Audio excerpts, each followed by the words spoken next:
سلام نتقنا بالنافطاتنا كبراتن بيتساب تقراي برودكاست سيرفيس أنا خلت عشان عسرت شو متنام تمرت استوارد وحدشتو أنا ومعبالتات هيزنا لكم قريبنا لنا حبراو تانيتكم سناكم بمعدام نابزر زرعتم تسقاقرنا نبوزحات وقنات كاب حزن ناب حقوس زغيرة يسمر زبل زينة غالي حلام بغالي حبريتا بريزيدنت نبر إليسوغو ناباسانجو كام مغالة مقلت هيبوم من قسيتي بيادما ناي يورر اللخو عواج عوزيولام يمانا إيد بلتقنا زغونا إيزيما بوغانو أو لعلة تقراي كوينات كأواج تصويعوم بغالي حبريتا عدوغات فانو غوندر أنصار تقراي أم معراب تقراي مس بلتقنا نمسلاف عدكم كركبو جاميرو ملوم زم عبالتات مس أوباسانجو ممتوم بلبي نسلام ديو زول حطو فتيرو لام نزدما بزرزر كندستوينا بموت كقطع زخول شوعات دنقاقتات سحز أواج مخاطة تقراي أجندا خوين غزير لام سالساويان تقراي ونز مقلت إيهي ولو لام لعلوي حلاف حوحات قودي فايت اللهون بوغانو تعواج كم زيز أدغى الرقاقيجو نزياتهم قالوا تقدس معبالتات نحيزنا لنا مسانات نحوم بقدمنا نبوزحات وقنات كاب حزننا وحقوس صغيرة يسمر زبل زينات غالي حلم سعود عرب 4 إثيوبيان بموت كتقطعن كلا إثيوبيا 11,600 بمحرات كمز تفتحوا قليصا أبسومن سعود عرب 4 تقارو زركبوهم إثيوبيان بموت كمز غزعت كتحبرن كلا منقس إثيوبيا نلعلي 11,600 زيقاتات محرات كمز تقبر لهم قليصهم منستر وشتاو قدرة سعود عرب بحد سنن 3 سنن كلتاشون 10 شموتن وقواز راقز كلتا إثيوبيان بمحنغتي كمز تقتلوا أفليتيوم تقارو كمز زركبوهم دحر مسمو عدمان وزحات أحزين غنيوم تقتلت بعد سنة 2018 أبا ورجع ناجران 3 سنة 2018 دما أبا ورجع آسير كم استفزمه منستر زوجو مقلت يملكت ثم 4 موت استفردم إثيوبيان حاشش حيزم ناب سعود عرب متاهم كم زغنا تمقلتو سحبيرهم منستر قدرات وزا إثيوبيا بوغانو أبا بيت ماسرت سعود عرب نزركبو 11,655 إثيوبيان محرت تغير لهم كسم كقارص كم زغاره فليطو لهم هيمان رايتس ووتش ب13 مياديا 2018 نقواز راقز أبزوبتو تبزاب سبب سلطان سعود عرب نسلسة إثيوبيان بموت كقطعون كلو فرد موت كالوت سان حمشن زيقاتات جن كم سنة وحي حبار منستر قدراتو تعيب زوجو مقلت زيقن منستري مس إمباسي إثيوبيا أب ريادن وانا كونسل أب جدان بموحد زقبرو دبلوماسياوي تعار سيبو هتوم إثيوبيان يغريتا كم استقبر لمحبيرهم تخونا جنت مقلت زي بزعواتهم بموت كقطعو زبيزو اللوخونا بزعواتهم زاقيد بموت استقطعو زبالو نقر إلان انكول لاينتهم بموت استفردو كحاوس دما تسفى بزحات كوينو يسمر زبل كوينو لهم بريزيدنت نبرو ليسوغو نوباسانجو كام غالا مقلت هيبوم منقس إثيوبيا دما نيورر اللخو آواجوتيوم يمانا إيد بلتقنا زخونا يزيما بوغانو قبل على تقراي كوينات كأوج سويعهم عطوغات فانو غوندر أنصار تقراي معراو تقراي مسل بلتقنا نمسلاف عدكم كركبو جاميرهم بريزيدنت نبرو ليسوغو نوباسانجو كام غالا مقلت هيبولهم لو خبرة أفريقيا زخونا ليسوغو نوباسانجو أمان غلط يوم تدرادرتي وعلى بريتوريا زلم متفنانن زي مرد عن مقراف سعال مزتا لومي ناب تقراي بمتاو مس دكتور دورتن غروم كايلن مسارحتهم انتزاتيوم مقلتون هيبوم وليسوغو نوباسانجو نتا أمانغو منقس إثيوبيان حوحاتن استفرمو على سلام بريتوريا نقدميت نمسقوامن زعلمه دبلوماسي تعارتاتي كايدي زلوم زني حزو عدت أوباسانجو حبرة أفريقيا نتا أب تقراي استرخب سلام نمعقبن زلقان مقبارن كوينو نتقباراو نتوعل زعنقفو زلو تقامات نفتح حدش ناي دبلوماسي تغطن مفتاري تباهيلو زمن كوانت خونم بلتقنا جن كالي أواجي زوج زلوم بريزيدنت نبرو ليسوغو نوباسانجو هابز عدتو زتكرر لهم وانا نطبطات زوم الزعبيهم قداماي مدن قوياتن متعنقافاتن افزاز موعل بريتوريا وليسوغو نوباسانجو مثل علوت حلفت سراح من محدار تقراي بمرخاب وابتناي سلام وعل استقمتو عن قطعتن متكبارم زقاطمو بدوتاتن زتوسدو سقومتاتن تزاتيوم توم بسنكت خوينات استمزابل وغنات نمربتهم امم لاس زلو صقماتن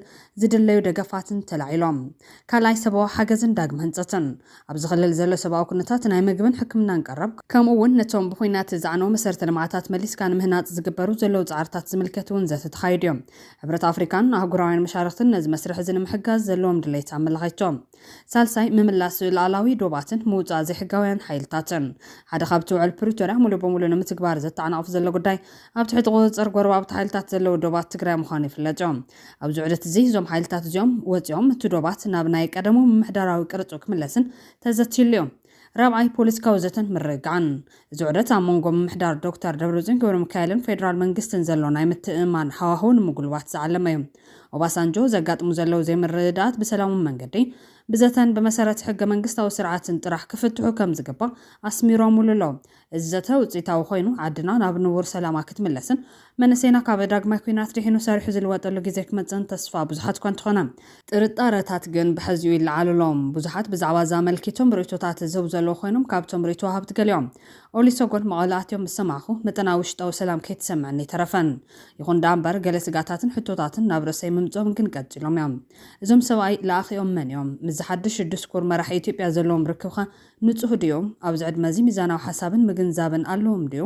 ወዘተ ብዙሕ ሓሳብ ይኹን ዳምበር ልኡኻት ተጋሩ መሬቶም ተሓዲጎም ኣይድቅሶን ቀርን ኣፍሪካ ሓዊ ከይመልብስላ ዝብልዎ ንስማዓዮም ዓዶም ንሃቦም ናብ መሬቶም ንመልሶም ጠቕላላ ባጀቶም ንልቀቕ ዝብል ሰናይ ዜና ክኸውን ስለ ዝኽእል ተጥዑም የስምዐና ክብልኦም ተስፋኦም ገሊፆም ዘሎም ካሳ ሃይለማርያም እውን ኣብዚ ጉዳይ ርእይቱ ዘካፈለ ኮይኖም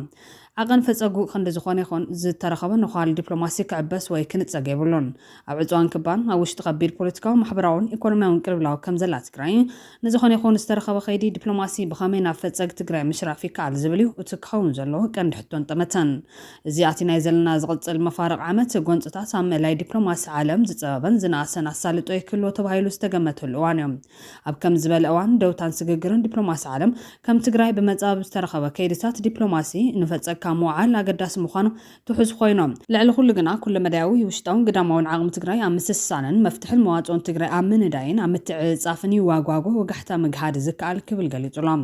ኣብ ማእኸል እዚ ግን ክልተ ኣማኸርቲ ብልጽግና ኩናት ክጅመር ምዃኑ ዘመልክት ጽሑፍ ኣብ ተመሳሳሊ መዓልቲ ኣብ ኣልጀዚራ ምዝርግሑ ዓብዪ ስጋት ፈጢሩሎም ፌደራል መንግስቲ ኣብ ልዕሊ ትግራይ ኣብ ቅርባ መዓልቲ ንዝጅመሮ ኩናት ተሓታትን ከይኸውን ቀዲሙ ብወገን ሕወሓት ኩናት ክኽፈቶ ምዃኑ ብኣፈኛታቱ ጌታቸው ረዳን ሬድዋን ሁሴን ነቢሉ ዜና ይቃልሕሉ ዝብል ክስውን ይዝቐርብ ዘሎ ብወገን ትግራይ ዝጉዳይ ብልዑል ጥንቃቐ ምርኣይ ዘድሊ ምዃኑ ይዝግለጽ ዘሎ ናይ ኣብይ መማኸሪ ጉዳያት ቀርኒ ኣፍሪካ ኣብዚ ሰሙን ኣብ ሮማናት ኦንላይን ዝሃቦ ቃል ምሕተት ኩናት ክልዓል ከም ዝኽእል እዮም እዚ ቃል ምሕተት ግን ንበይኑ ተነፂሉ ዝረአ ኣይኮነን ኣብ ከባቢ ሸራሮ ዝተገበረ ናይ ድሮን መጥቃዕቲ ናይ ኣባሰንጆ ምብዛሕ ሕዚ ድማ ናይ ኣብይ ፀጥታን ናይ ቀርኒ ኣፍሪካን መማኸርቲ ኣብ ኣልጀዚራ ዘውፅኦ ጽሑፍ ከምኡውን ክገብሮም ዝኽእል ምንቅስቓሳት ኩሎም ተጠሚሮም ክረአዩ ከለው ጥርጣረታት ዘልዕሉ እዮም ምርጫ እናቐረበ እንትኸይድ ድሕሪ መረፃ ኣብይ ኣብ ልዕሊ ትግራይ እንታይ ክገብር ይኾን ዝብል ሕቶ ዝተፈላለዩ ሰባት ነናይ ባዕሎም እንተታት ከቐምጡ ቀንዮም እዮም ኣብዚ ሰሙን ዝረኣናዮም ምንቅስቓሳት እውን ጥርጣረታት ዝፈጥሩ እዮም ኣብዚ ናይ ኦባሳንጆ ጉዕዞ ድማ ኣብ ውሽጢ ሒደት መዓልትታት ናብ ውግእ ዝብል ጽሑፍ እዩ ኣብ ኣልጀዚራ ተዘርጊሑ ዘሎ ሕወሓት ኣብ ውሽጢ ሒደት መዓልትታት ኣብ ልዕሊ ፌደራላዊ መንግስቲ መጥቃዕቲ ንምፍናው ወሲኑ ክብሉ ዋና ዳይሬክተር ሃገራዊ ኣገልግሎት መረዳእታን ድሕንነትን ኣምባሳደር ሬድዋን ሁሴንን ኣማኻሪ ጉዳያት ምብራቕ ኣፍሪካ ቀዳማይ ሚኒስትር ጌታቸው ረዳን ኣብ ኣልጀዚራ ብሓባር ኣብ ዘውፅኦ ጽሑፍ ኣጠንቂቖም ኣለው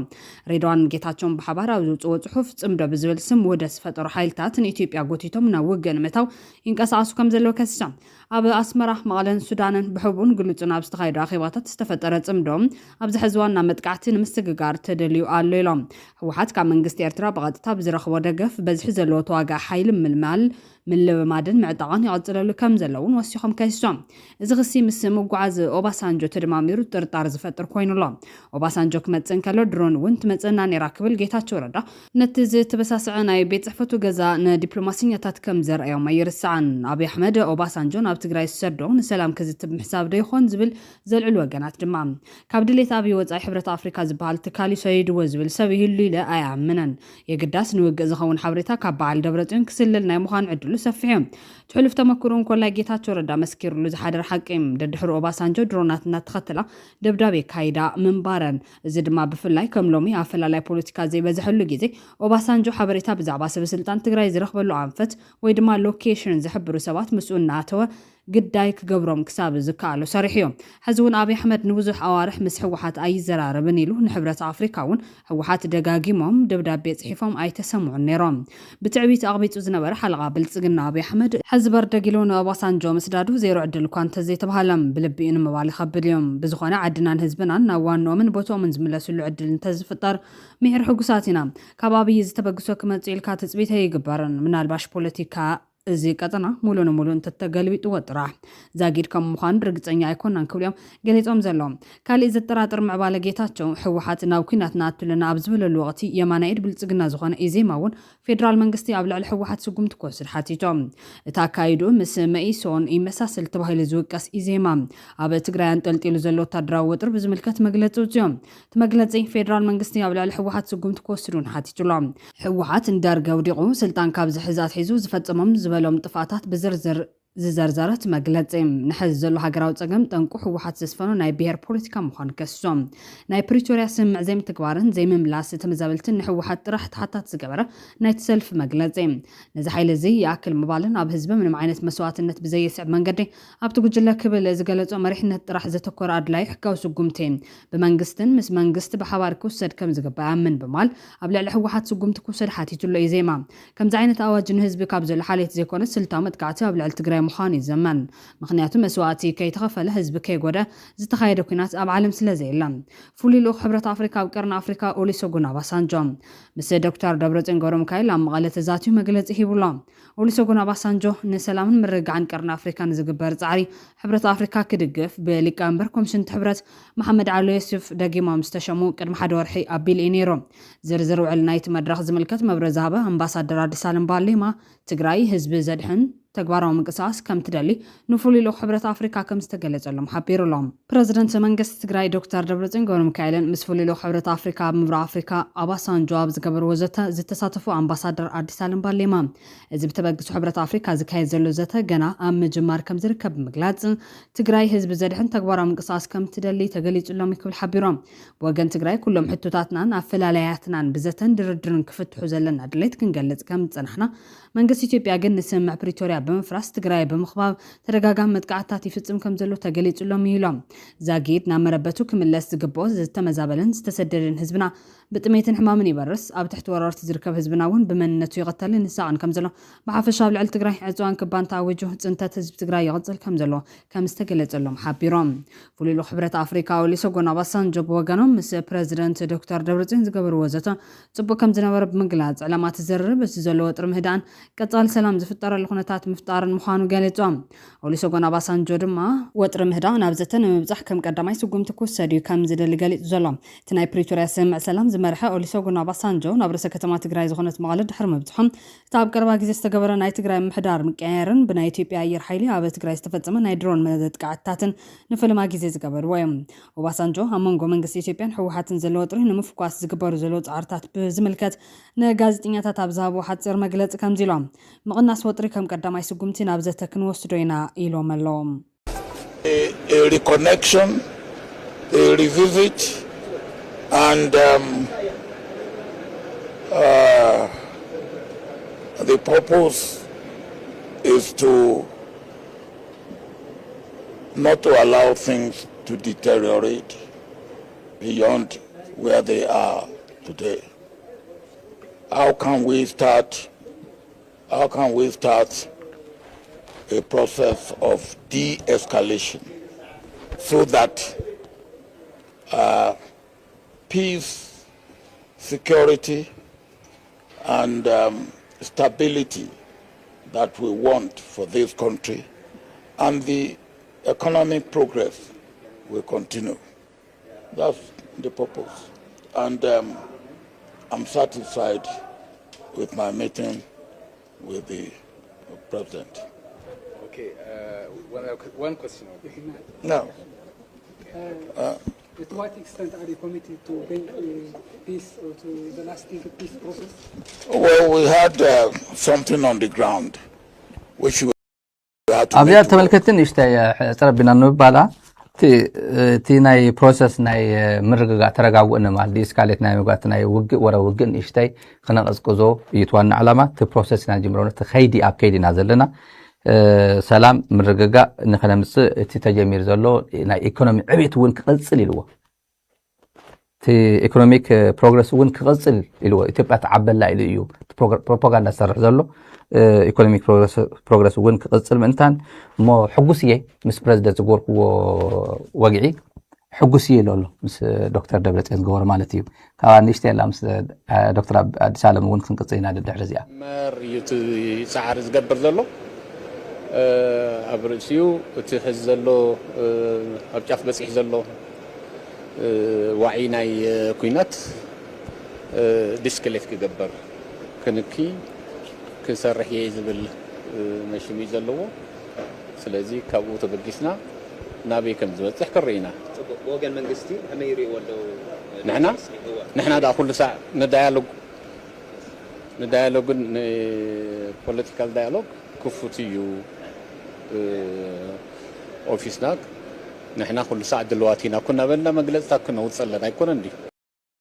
بالإنجليزية وصلنا بالتقرينيا وصلنا بمحارنيا بزحنا وتاكل دال دلو خطاي يا دكتور صبو السو كل جزء سلام خان ريلنا قلت تصفى زلو خان كمي خذنا جميرة خذنا جميرة خذين نجرنا يوم لنا تزلنا تجمع تزوزي اللخنتاس نجرنا لنا نستردي والله لا سواي التفا كخيد يلو يوم ساعات حسيرك خيد يفتنا الله لما انت وخيد ما كزرارب هذه أمريكا أسوأ على نتفق هذا وتوثق نتفق ازي كوميدياتريو مردا مس منغستي إثيوبيا يكون فاون أنت إذا عرفت هم انت لهم مجمرة كوميونيكيشن كفتر الله كوميونيكيشن يلان قال هيدما نتخونتا ديسكليت كجبار الله دحري دما بوليتيكال ديالوج زجمر اللخونتا فطورينا ينالنا مناتهم قلتيفو وتم مناي فريز غيرهم زلوم كم تكبر دسكيلهم زلو سمعمعنتات زتكبر اللخونتات كفتر الله اينا نزلنا ساكن ذاكر تسواز البرني خذي أجميرة هم بلا تسواكت اللوا بحوار قلنا نرأيها كم يقال تسفى انتهي كتسفى لو إلى وتقايتنيا انتهي تسفى أخت اللوا حزن دي أجميرة الحقوي حزي أجميرة هذنها كوميونيكيشن يبلون كوميونيكيشن كان جمرين توان تعرف بتقرأي كوينو سنة جيرا مسي كوميونيكيشن كان جمرون مالتي تي ساعاتو حتصيرو خيد اللو يلو أمباسادر عبد السلام بالليم حزوز كوين وال مالتي بقى حنتليتهم كحدري كعلن هذا ولكم نس كيدا خبص احنا ابييرس سوس خيلو خيدو بلينو ساعاتو كايت حالفه مالتي اذا كله عامتات 3 عامت انجلن قليفو وصني حسي حنتليتهم كحدري كعلن مقاله وي دما ساعاتو حصير وا خيد يلو امباسادر تي صوت هندي خمي صوتو خم زلو تم دبلوماسيات زم لوقات زياتهم لوبي خغورو نتراي نز تراي مالت دبلوماسي نتراي إن good face تقرأي مفتح خمس الله أي مسؤول كأنه أوباسانجو محساب ناي أوباسانجو زحلف تاريخه زي مفلاتي أوباسانجو ناي تقرأي نقرات كمزيلو كمزي أبزحاسو كمزيلو خا كمزي ولا إنه كمزيلو even نميديتر زرب نميديتر زر ميديتر مالت كاوزي وين كنت ربيل كاوزي وين ربيل نوع علي وسط دنبر سلا لا يخو ميديترات سللتي مبزحتهم ناي بلسقنا سللتي لما قال زخدو أمباسادرات ولا تعبيت هاجرات بال أمباسادرات سوق ناول ما قال زخدو سلم يول سعدا يول تم تراي زخدو أمباسادرات سللتي انتهي نسمينا على حال تاي كم زوانا أبينا خدو ناي والكسب أكتيفيست درجة خوينا من الصرح دلالة هنا من الصرح قالت مع رأيهم زي أتمس عبيت سواتي أمباسادر يوم اللي نحسبهم سبات نوعلو دولة إنكم زي لوكا دولة إنكم زي لوكا لمن أبي زنور وسوات له الله كم ما يبعد أبي كم زي لوكا لمن دولة إيه ينورون ساعتهم كن كابتن راي مزمز بلا مسيب أبزي زارو ميليتري أتاشيز بحال اللولو عدي سوا ميليتري أتاشي مالت نايت إمباسي سللت مالتي بحد وانقا نهاجرمس مرد أتاز هو ما نايت بيا ميليتري أتاشي هون الله جيبوتي ديو السودان ديو جلتات فوقدو كله يولو يه الله دما دو السودان كينا الله راشا الله صراحة بين صراحة ده ميليتري كوبريشن التناخرو كاودما ناي بفلاي غروابتي سلأتو لك كاودما ناي درجة سللا صراحة حبرتها بزوكو أرسال الله نتقرأي كارتلو مليتر أتاشات تقرأي كارتلو نأبي يمزوجوا مبزحته يقول له بوا ناي بفلان أوروبا حبلات أمباسادرات اللو ناي فرنسا بلو طاليان بلو جرمن وحدثات هاجرات اللو نفطوا هذي يقول ولا اللي يقبل لزان عامق المعامل كده يقول لي أميرة بزخانة السبزي بريتوريا متشم هذي كوتيشن كوتيرو بريتوريا أخبروا قبل الناي خلنا هذا بتقرأي ميت مناتهم كأخذ بالك أبي حمد كأخذ بالك بريتوريا رسعية دي خذ بالك هذا كل ذر كم كان نوزع المزيز زوج ناول كذو كله بريتوريا أفريقيا حبلت كينيا عند أول كذو كله مساحات مسارنا وركو سويلك بلاش غير كايوز عريك ولا يخلل قني فطي بريتوريا رسعية إيه خمس بالله نما قالس نمن وكيل أي مقالة مسيئني قلتيلو نناي تقرأي وكلنا أفريقيا حبلت بقدماي زشوم المهنيات قداي تقرأي حزي نابز ميدال تزاريبنا قداي تقرأي راح انترتين قبل نجيبته قداي نا كينيا قداي أقدسوا يكون أي أقدسوني ولا كوات من قصاص نسلام تتبالع عطوات فانو زغانو تولت غوندر قلنا بلصقنا ايدوم يهب وكم زلو يوم افليطوم زلو كاب 2008 عام تمرت ابلع التجارو قفعتات زفصم زنورو نمعراف تግራይ ዝተቋፀሩ ናይ ጎንደር ወረርቲ ከም ዝተፈናጨሉ ብመግለጽ አፍሊጦም ናብ ብልጽግና እውን ኢዶም ክቡ ጀሚሮም ኣለው እዚ ምፍንጫል ትጸንሐ ኣመንጎን ደመቀ ዘውድን ሓይልታት ፋኖን ዘይኮነስ ኣመንጎ ወረርቲ ሰሊጥ ሕሞራ እና አርበኛ መሳፍንት ዲያስፖራ ጎንደር ልሂቃን ጎንደር ኮይኑ ጠንቁ ድማ ጽምዶ የተባይሎም ብልጽግናን ዕጡቃት ፋኖን ተፈናጭሎም በተማሳለ መንገድ ምዕራብ ትግራይ ዘሎ ወረርቲ የተከዘዘብ ምስተፈናጨሉ ምስ ፋኖ ይዋጉ ከም ዘሎ ዝፍለጥ ኮይኖም ሕዚ ድማ በበይንና ካብ አምሓራ ተነጽልና ዝበሉ ወረርቲ ጎንደር ካብ ዲያስፖራን ካብ ፋኖን አንጻር ብዘመነ ካሴ ዝመረሕ ዕጡቅ ፋኖ ጎጃምን ናይ ሸዋ ፋኖን ዘቕንዑ መግለጽታት ካብ ጎንደርን ዲያስፖራን ዘውጹ ኮይኖም ትመግለጺ ልሂቅ ጎንደር ተፈልዩ ቃሎ ንቅተለለና ምስ ወያነ ዝግበር ጽምዶ አይንድግፍን ዝብል ኮይኖም ዝሓድሽ ምዕባለ ነቲ ብብልጽግና ተወጢኑ ዝነበረ ምዕራብ ትግራይ ናብ ጎንደር ጠቅሊልካ ክልል ምግባር ዝበሃል ሃቀነ ዘፍሸለ ዓቢ ለውጢ ኮይኑሎም እዚ ማለት ሙሉእ ክልል አምሓራን ኢትዮጵያን ናብ ምዕራብ ትግራይ ክኸትት ዝተገበረሉ ናይ 2013 ዓ.ም ወራር ሎሚ ብልጽግናን ዕጡቃት ጎንደርን ጥራሕ ሒዞምዎ ተሪፎም ኣለዎም ብብልጽግና ተወጢኑ ዝነበረ ምዕራብ ትግራይ ናብ ጎንደር ጠቅሊልካ ክልል ምግባር ዝብል ሃቀነ ኤርሚያስ ለገሰ ተቃዋሚ ብልጽግናን ከሎ ዘቃልዑ ሚስጥር ኣብ ዝሓለፈ እዋን ከነቐረብ ፀኒሕና ኢና ሕዚ ኣብ ትግራይ ክልተ ዕድላት ኣለዉ ናይ ሰላም ተበግሶን ናይ ኩናት ስጋትን ተንተንቲ ከም ዝብልዎ ሓደ ኩናት ክዕወት እንተኮይኑ ቀምረ ወታደራዊ ዓቕሚ 400ታዊ ፖለቲካዊ ዲፕሎማሲያዊ ፍታሕ ድማ 600ታዊ ምዃኑ እዮም ታሪክ ዓለም ከም ዘምህረና ሓደ ህዝቢ ነፃ ዝወፅእ ብጭርሖ ወይ ብኩናት ጥራሕ ዘይኮነስ ብውሽጣዊ ሓድነቱ ብቁጠባ ብልሓቱን ብዲፕሎማሲያዊ ምሕዝነቱን ከም ዝኾነ ኣብ ብዙሓት ድርሳናትን ብብዙሓት ምሁራት ዝተሰነደ ኮይኑ ይርከብ ነዚ መዛግብቲ ታሪክ ጎርጉርና ከም ህዝቢ ትግራይን ምስ ህዝቢ ትግራይን ዝመሳሰል ወፃዕን መከራን ዝተሸከሙ ህዝብታት ዓለም ፀገሞም እንታይ ነይሮም እንመን ሰጊሮም እንመን ወዲቆም ኢልና ምስ እንሓስብን ብፍላይ ድማ ፀገም ህዝቢ ትግራይ ውሽጣዊ ዶስ ግዳማዊ ነዚ ኸ ብፖለቲካዊ ስልቲ ዶስ ብወታደራዊ ስልቲ ፀገሙ ይፍታሕ ንዝብል ምስ ታሪክ ዓለም ብቁፅራዊ ከም ዝስዕብ ኣዋሃይድካ ምርኣይ ይከኣል ይብል መርበብ ሓበሬታ ሓፈሻዊ ፍልጠት ኣብዚ ጉዳይ ኣብዚ ሓበሬቶም ስለዝኾነ ኣብ ዓለም ለኻዊ ፖለቲካውን ታሪካውን ተመሳሳሊ ወፃዕን ጭቆናን ዝበፅሖም ህዝብታትን ከም ኣይሁዳውያን ህዝቢ ኩርዲስታን ከምኡውን ህዝቢ ኮሶቮ ተመርኪስና ምስ ህዝቢ ትግራይ ተመሳሳሊ ወፃዓ ዝበፅሖም ገሊኦም ድሒኖም ገሊኦም ድማ ከሲሞም እዮም ስለዚ ካብቶም ዝድሓኑ ተመክሮን ሙሳድ እቶም መፍትሕታት ክንጥቀመሎም ግድን ይኸውን ፀገም ህዝቢ ትግራይ ፖለቲካዊ ፍታሕ ዶስ ወታደራዊ ፍታሕ ይመፅን ዝብል እቲ ሚዛን ኣብ ጂኦፖለቲክስ ዓለም ወታደራዊ ሓይልን ፖለቲካዊ ድርድርን ነንሕድሕዶም ዝደጋገፉ ዳምበር በበይኖም ዝቐሙ ከም ዘይኮኑ ፍሉጥ ጀርመናዊ ናይ ኩናት ስትራቴጂስትን ፍላስፋን ካርል ቮን ክላውስ ዝተባሃለን ትገልጽ ኩናት ንበይኑ ዝቆመ ዕላማ ይብሎን ሓደ መንግስቲ ወይ ሓይሊ በዲፕሎማሲ ወይ ብሰላማዊ መንገዲ ካረጋግጾ ዘይካለ ፖለቲካዊ ዕላምኡ ንምጭባጥ ዝጥቀመሉ ናይ መወዳእታ መሳርሒ ይብል ካብ ኣገላልጻ ካርል ቮን ክላውስ ኣመር ተበጊስና ንመጻን ድሕነትን ትግራይ ፖለቲካዊ ፍታሕ ዶስ ወታደራዊ ፍታሕ ይመፅን ዝብል ብቁፅራዊ ኣገዳስነት ወሲድና ወታደራዊ ዓቕሚ 400ታዊ ፖለቲካዊ ወይ ድማ ዲፕሎማሲያዊ ፍታሕ 600ታዊ ሙሉእ ነጻነትን ድሕነትን ከምጽእ ከም ዝኽእል ዓብይ ፖለቲካዊ ወታደራዊ ቀመር መዋጽኦና ክኸውን ይኽእል ዝብል መበገሲ ምውሳድ ኣገዳሲ ይኸውን ካርል ቮን ክላውስ ወታደራዊ ዓቕሚ 400ታዊ ሒዝና ብኣግባቡ እንተዘይተጠቒምናሉ ሸኽሚ ክኾን ከም ዝኽእል ብመሰረቱ ንበይኑ ፀጋ ሃገር ወይ ድማ ዘላቕ ሰላም ከም ዘየምፅእ ካብ ኩርዲስታን ብወታደራዊ ሰራዊት ሓያላት ኣብ ዝነበርሉ ክሳብ ሎሚ ሃገር ክውንኑ ኣይከኣሉን ይብል ካርል ቮን ክላውስ ዝኾነ ወታደራዊ ጉልበት ብኣግባቡ እንተዘይተጠቒምካሉ ማለት እምበር እዚ ብኣግባቡ እንተሒዝካዮን ሓያልን ዘመናውን ወታደራዊ ዓቕሚ እንተዘይሃልዩካ ፀላእትኻ ኣብ ናይ ፖለቲካ መድረኽ ኣኽቢሮም ኣየዘራርቡኻን ንስምምዓትካ እውን ብቐሊሉ የፍርሰልካ ይብል ካርል ቮን ክላውስ ስለዚ 400ታዊ ወታደራዊ ዓቕሚ ምውናን ናይ ድርድር ዓቕምካ ንምብራኽን ንድሕነት ህዝብኻ ምሕላውን ወሳኒ ከም ዝኾነ ካርል ቮን ክላውስ ወሲኹ ይገልጽ ካርል ቮን ክላውስ ፖለቲካዊ ወይ ድማ ዲፕሎማሲያዊ ፍታሕ 600ታዊ ምውናን መደምደሚ ዓወትካ ነጻነትካ ቁጠባዊ ዕቤትካን ዓለምለኻዊ ተፈላጥነትካን ዝረጋገጽ ብዲፕሎማሲያዊ ቃልሲ ከም ዝኾነ ይገልጽ ምክንያቱ ብዘይ ፖለቲካዊ ፍታሕ ዝመጽእ ወታደራዊ ዓወት ናብ ዘይቋረጽ ዕፅዋን ክባን ኩናት ይዘምርሕ ይብል ካርል ቮን ክላውስ ምንጭ ፀገማት ትግራይ ውሽጣዊ ዶስ ግዳማዊ ዝብል ሕቶ ዘልዕል እቲ መርበብ ሓበሬታ ትግራይ ሕዚ ዘለዎ መስገድላት ተሓልፈሎ መንገድታት ሕዚውን ኣብ ኢደቶም ወሰንቲ መራሕቲ ምዃኖም የመልክት ዝኾነ ኮይኑ ኦባሳንጆ መቐለ መምጽኡ ተስፋን ጥርጣረታትን ወሊዱሎም ብኻልእ ሓበሬታ ብሞት ከቕፅዑ ዝኽእሉ 7 ድንጋጌታት ዝሓዘ ኣዋጅ መኸተ ትግራይ ኣጀንዳ ኮይኑ ቀፂሎም ሳልሳይ ወያነ ትግራይ እውን ነዚ መግለፂ ሂብሉሎም ላዕለዋይ ሓላፊ ሕወሓት ጎዲፋይ ጥላሁን ብወገኑ እቲ ኣዋጅ ከም ዝጸደቐ ኣረጋጊጾም ትሎም ቅነ ኣብ ማሕበራዊ ሚድያ ተዘርጊሑ ዘሎን ብክልላዊ መንግስቲ ትግራይ ከም ዝወፀን ዝነገረሉ ሓድሽ ረቂቕ ኣዋጅ ከካትዕ ቀንዮም ትህላውን ድሕነትን ህዝቢ ትግራይ ንምሓዝ ዝወፀ ኣዋጅ ብሄራዊ ክልላዊ መንግስቲ ትግራይ ዝብል መፀውዒ ዝተዋሃቦ ሰነድ መንግስታዊ ከም ዝኾነ ናብ ክልላዊ ባይቶ ክጸድቕ ትፅቢት ከም ዝግበረሎን ቢቢሲ ትግርኛ ካብ ፈለጥቲ ውሽጢ ኣረጋጊጹሎም 44 ገጽ ዘለውን ኣብ 6 ምዕራፍ ዝተወደበን ረቂቕ ኣዋጅ ኣብ ኢትዮጵያ ብዙሕ ዘይተለመዱን ካብቲ ስሩዕ ክልላዊ ይኹን ሃገራዊ ሕገ መንግስቲ ወፃኢ ትርጓመታት ዝወሃቦም ገለ ድንጋጌታት ዝሓዘን ኮይኑ ይረአ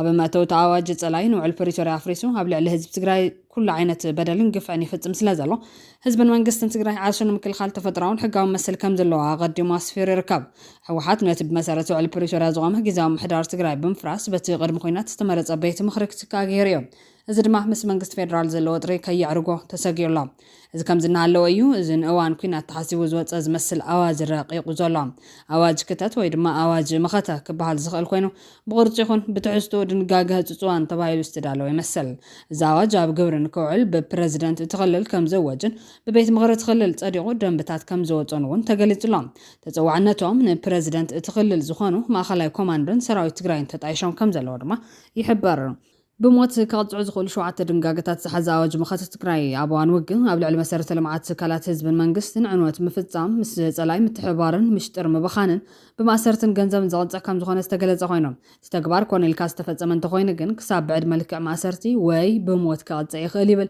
عنقطع عسران شعتن كساب سلاسام كومود ما قبل على الحقن حق من قستاو سرعة ويدما قبل على السمزي ويدما قبل على سراوي تقراي قدات مبزح بفلاي دما زمن قصاص قبل على حزبي من نقاز فتر تخوينهم كساب بعد ملك عصنا ماسرتي ويد ما كساب موت كقطع زخل كالي جابن كوينو سافير لهم كومود ما مسوت أي منقسم بمتحبار لا نتقرأ أو حدا جازود أتقوار مفتام كم عينة فتاتمو كبير انت خوينو كساب بموت زغلت كم زخنا تقليت لهم كالي كساب بموت كقطع زخل جابن مستلاي بغطوا من قدم تحجاز جبره ويد ما بمخخار زت حبابر زبل أو عن كتر 4 سفير يركب كومود ما جبنات كويناتن جبنات جونسايدر أو على حزب تقرأ كونه أو على وسون كفال محبر سب تقرأ كفتم زقوسقوسم تزازابه خونا بعلو كفتم زتن قصاصه بعد ملك ماسرتي ويد ما كساموت زغلت خوينو تمزجيب يركب أزي باستفلالي من قدرات زقلت كوينو تميتي خون مدحانيت كم مسارح خوينات متقام ويد مات انتاو كرستاتن بوتاتات أملخون كونيل كامعنا ودما أبزي بموت كاوت زغل جبن تخاتي تيركاب مسنت عنت ميديا استأثر وتكبارات كبري مسوات النت من الناس كبر سدرات قارلت متنكافن بفلاي دما بميديا استود بس راح انت خوينو كساب 15 عامت ماسرت كم زغلت سفير يركاب كمون زخونه سبب تقرا يخون كاب تقرا وزاي أنصار مخته من كاف السو كي قادل مقص قاسن أنصار مخته من لا عالن بخبي زغط تكبر كوينه كسب 5 عامت ما سر سكفر الزخ المخاني حبر زد ما مسنات نت برس استاثر كوينه أبتغلل بفلاي أما حبر ميدا حسب كاب نتانت ناي مقلات مثلا نمعفان أبتغ كيوعل سقات فتيور يركاو أبز معرف كالي زرزر قمنات استغاتت كوينه بفلاي ولا الحبرة السبر عدك فتر زخ الورن حسوت منزح كاب سلستك 10 عامت زغط مخان تقريت لهم كالي أزرار بزلو دنقاقة أب عنكز 4 تنزركب يوم قبل على سراوي تقرأي بزخون يكون من قدي قوس مكاد ويدما بتسألها كتقع خوني الكام التحوار تولد تقرأي نتسألها من بالمال سراوي تقرأي نخدع من العالم متبعا بعد ملك عماسرتي ويدما بموت سقط عقمل كوين يركاو أبزك ساب بموت سقط زخل تتغيس زلو زخون حدقين يتقاعد على نقر زفنجرة أمو اتحدقها قبل على الهزبن كوابن لعل حدقان تبتحون انت تزاميتون زبل يركبوا كمون حايل تقرأي تقاملو مقب يخون ما يزمرزة السممة كسب 15 عامت زغط مخان طايسون تكبر قبل على سباتنا يوم حدقان تبتحقن بعد ملك عصنا ماسرتي ويدما بموت كقطع يخلي بل مقلت سلسوية نتقرأ بزعواز أواجز ملكاتقن رقيق حقي أراويت حوحات إن لالاونت حق زغبر نملا تقارون بتحت فرح نمتاوز تعالى ناي ملكي متصاوديان رعدني كبل كونين والله حزب تقرأ كاب حدا خوينات مكران وكالي كي تسقاقرة أبا كبي سباون قطوا ونقولوا لاو بزر كبل زلوان السلطان بحيل عاتي رح يزوز لو جل حوحات هلاون ጸጥታን ህዝብ ትግራይ ንመሓስብ ዝብል መጋረጃ ሓድሽ ድሑር ዓፋንን ጨቋን ረቂቕ ኣዋጅ ኣዳልዩ ንምጽዳቕ ይሸባሸበሎ ዝበለ ውድብ ሳልሳይ ወያነ ትግራይ ሳወት ነዚ ብሕጋዊ ማዕቀን ይኹን ብሞራላዊ መትከል ተቐባልነት ዘይብሉ ንመሰረታዊ መሰላት ደቂ ሰባት ብግልጽ ዝረግጽ ሕጊ ኣራዊት ብጽኑዕ ይኹንን ኢሎም እዚ ረቂቕ ኣዋጅ እዚ ንዲሞክራሲያዊ ስርዓትን ሰብኣዊ መሰላትን ዝቐብር ጥራሕ ዘይኮነስ ነዞም ዝስዕቡ መሰረታዊ መትከላት ሕጊ ስርዓትን ሞራልን ብግልጽ ዝጥሕስ ምዃኑን በስዕብ ገሊጹሎም ቀዳማይ ሕጊ ገበን ንድሕሪ ተመሊሱ ክሰርሕ ምግባር ብደረጃ ዓለም ለኸን ብመሰረት ሕገ መንግስቲ አንቀጽ 22 ሓደ ሕጊ ገበን ካብ ዝወፀሉ መዓልቲ እንድሓር ንዝፍጸሙ ተግባራት ጥራሕ እዩ ዝሰርሕ እዚ ረቂቕ ሕጊ እዚ ግን ነዚ መትከል እዚ ብምፍራስ ንድሕሪት ተመሊሱ ንዝሓለፉ ዓመታት ክሰርሕ ይድንገግ እዚ ድማ ነቶም ኣብ ዝሓለፉ ዓመታት እቲ ኣብ ስልጣን ዘሎ ሓይሊ ዝፈጸሞም ጌጋታት ኩናትን ፖለቲካዊ ውሳነታትን ብትብዓት ዝተቃወሙ ወገናት መናእሰይን ፖለቲካዊ ውዳበታትን ንምጽናት ተባሂሉ ዝተነጸፈ ሓደገኛ መጻወዳይ ክብል ተቃዊሞም ካልኣይ ብዘይ ቤት ፍርዲ ትእዛዝ መሓዝን ፍተሻ ምክያድን ዛዋጅ እዚ ንትካላት ጸጥታን ማሕበራት ስልያን ፍጹም መላኽይ ስልጣን ብምሃብ ብዘይ ፍርዲ ቤት ትእዛዝ ንዝኾነ ዜጋ ክሕዙ ገዝኡን ንብረቱን ክፍትሹን ሙሉ መሰል ይህብ እዚ ድማ ትግራይ ናብ ዝተማለ ጠመንጃዊ መግዛእቲ ዝቕየር ናይ ዜጋታት ውልቃዊ ናጽነትን ውሕስነትን ዘጥፍእ ሓደገኛ ድንጋጌ ኢልዎ ኣሎ ኣብ ልዕሊ ኣብያተ ፍርድን ዳያኑን ዝተነበረ ናይ ምቁጽጻር ጸቕጢ እዚ ረቂቕ ሕጊ እዚ ናጽነት ትካላት ፍርዲ ብግልፂ ብምግሃስ ንዳያኑ መሳርሒ ፖለቲካዊ ጽልዋ ተፈጻሚ ኣካል ክኾኑ ዘገድድ እዮም ስሩዕ ሕጋዊ መስርሕ ብምጉዳል መርትዖታት ብኸመይ ክግምገሙ ከም ዘለዎምን ኣብያተ ፍርዲ ናይ ምውሳን ነጻነትን ተሓዲገን ብቤት ምክሪ ፈጻሚ ኣካልን ዝወፁ መምርሕታትን ትእዛዛትን ጥራሕ ከም መለክዕ ፍርዲ ክጥቀማ ይግደዳ እዚ ድማ ትካላት ፍርዲ ናይ ህዝቢ ዕቁባ ካብ ምዃን ሓሊፈን ናይቲ ገባታይ ስርዓት መቕፅዒ መሳርሒ ክኾና ዝገብር ኢሎም رابعي ካብ ደቡብ ትግራይ ወፃን ዘሎ ትግራዋይ እውን ከይተረፈን ምቁጽጻር ዝተኣለመ ምዃኑ እዚ ረቂቕ ኣዋጅ እዚ ኣብ ውሽጢ ትግራይን ዘሎ ህዝቢ ጥራሕ ዘይኮነስ ካብ ደቡብ ትግራይ ወፃይ ኣብ መላ ኢትዮጵያን ኣብ ወፃ ሃገራት ዲያስፖራን ዝነብሩ ተጋሩን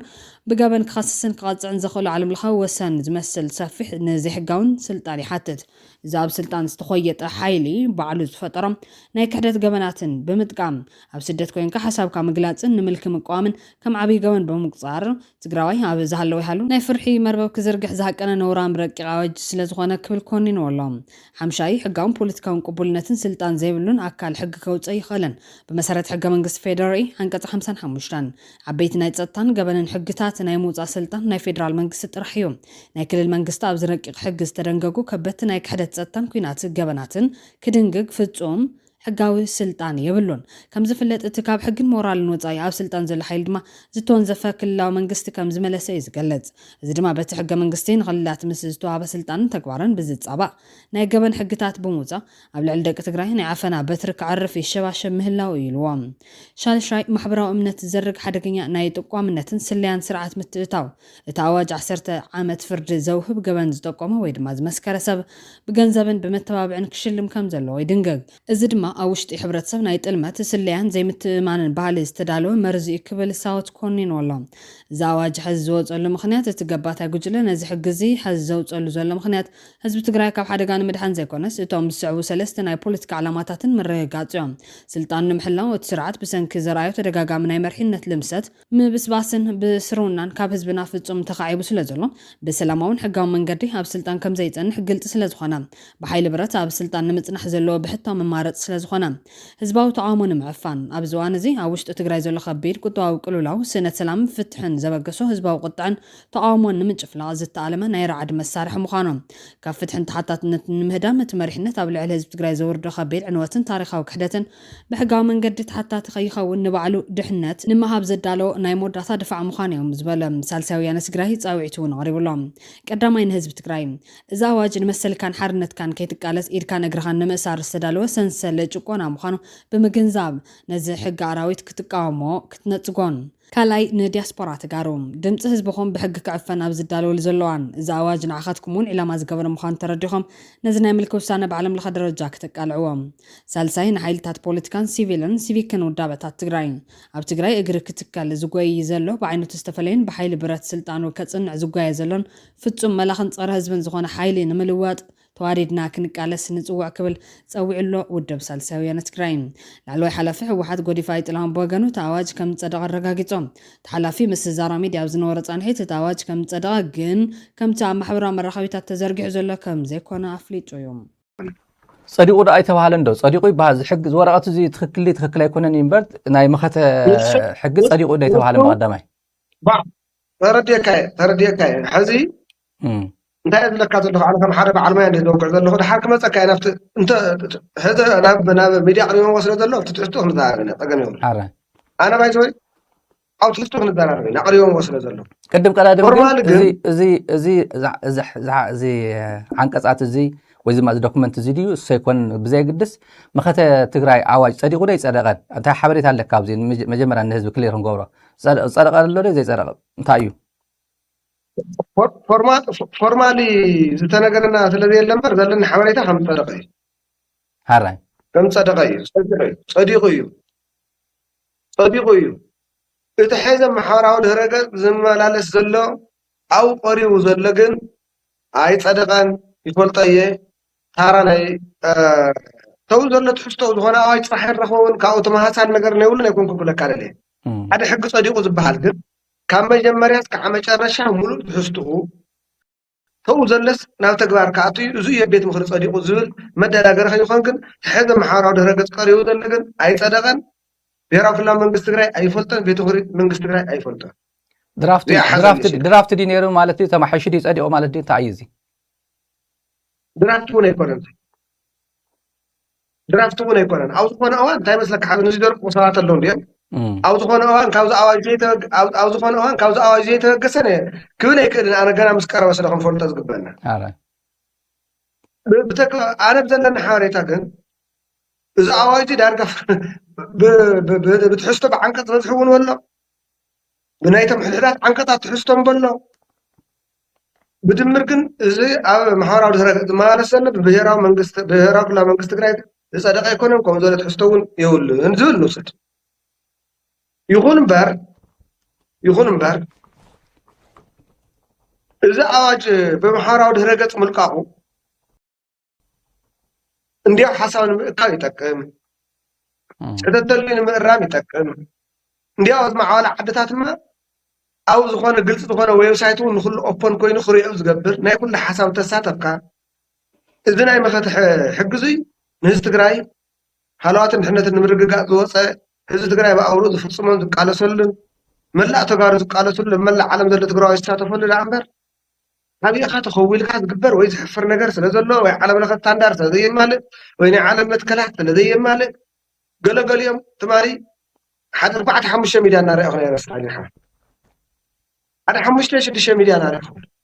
እቲ ሰበር ዜና ክሳዕ ግደፎስ ኢልካ ንእሽተይ ላይክ ኤንድ ሼር ሳብስክራይብ ምርካብ ዝግበር ማለት እዩ ገሪሙኒ ኣነ ካብ ጠበቃታት እስካብ ናይ ሚድያ ሰዋና እስካብ ፕሮፌሰራትና ዝበሃሉ ኣብ ካሊእ ዓዲ ተቐመጡ እውን ዓብዪ መነጋገሪ ኮይኑ ኣብዚ ዘልዕልዎም 3 ነገራት እዩ ሕዚ እዚ ስለ ዝፀደቐ እዚ ጥራሕ ንጎ ስለ ዝትግበርስ ከርድእ ከስርፅ ኣይኮንኩ ዝዛረብ ዘለካ ኣቕሪቦም ኣለዉ እቲ ዝበሃል ዘሎ እንተዝፀድቕ ከ እንታይ እዩ ፀገሙ ዝብል ሕዚ ዓንቀፅ ብዓንቀፅ ኣብ ንስ ዓንቀፅ ኣይኮነ ትዝርብ ዝመፅእ ዘሎ ስታሊንካ